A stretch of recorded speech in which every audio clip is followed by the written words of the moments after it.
faut absolument que tu testes cette recette.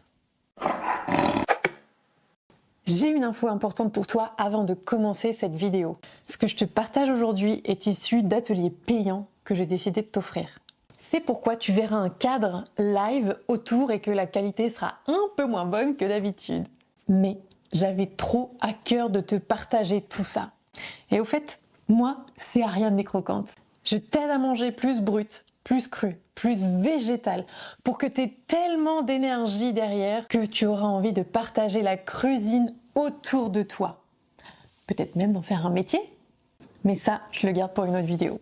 T'es prête pour la recette? Let's go!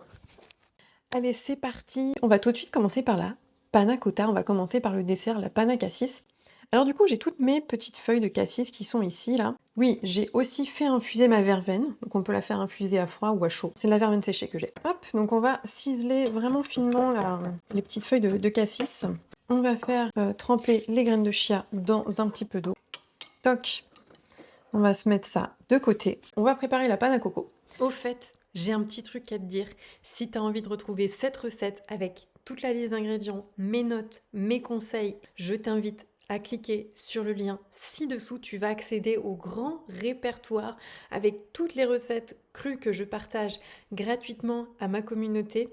L'idée, c'est un endroit centralisé dans lequel tu vas pouvoir retrouver plein de recettes, sachant qu'on est tout le temps en train d'en ajouter. Il y en a pour tous les goûts, tous les types de personnes, toutes les saveurs, etc.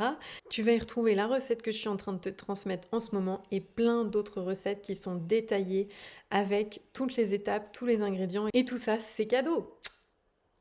Je prends d'abord de la coco, 80 ml. Donc là, au passage, on voit que il est en morceaux. Pour qu'il soit à nouveau émulsifié, là, vraiment la technique la plus simple, c'est de mixer longtemps. Fois 1, 2, 3 minutes. Ensuite, donc lait de coco, le sucre de coco. Le jus de betterave, c'est juste pour colorer, on n'est pas obligé de le mettre. Donc on est à 1,5. Voilà, et du coup on va préparer la gelée d'agar-agar à côté. Du coup, je vais le mettre à chauffer et le surveiller, puisque ça va aller très vite. Je vais récupérer, hop, l'infusion de verveine. Là, il a déjà bien gonflé nos graines de chia. Donc, hop, on va mettre tout ça là-dedans. On va pouvoir mettre le sucre. Hop, je finis ma petite confiture. En place des pistaches, on va sortir quelques noisettes. Et on va les concasser. Alors, je regarde mon agar-agar. Donc là, il va falloir agir assez vite. Donc, je prends 2 petits ramequins tout simples. Je vais verser ça là-dedans. Je vais le mixer 2 secondes et après, je le verse tout de suite dans les ramequins. Je mets ça de côté. Là, elle est bien prise la gelée, hein. Pas de souci, ça bouge pas. Je vais mettre ma petite confiture par-dessus comme ça. Les petites noisettes. Et bien sûr, on va utiliser des petites fleurs.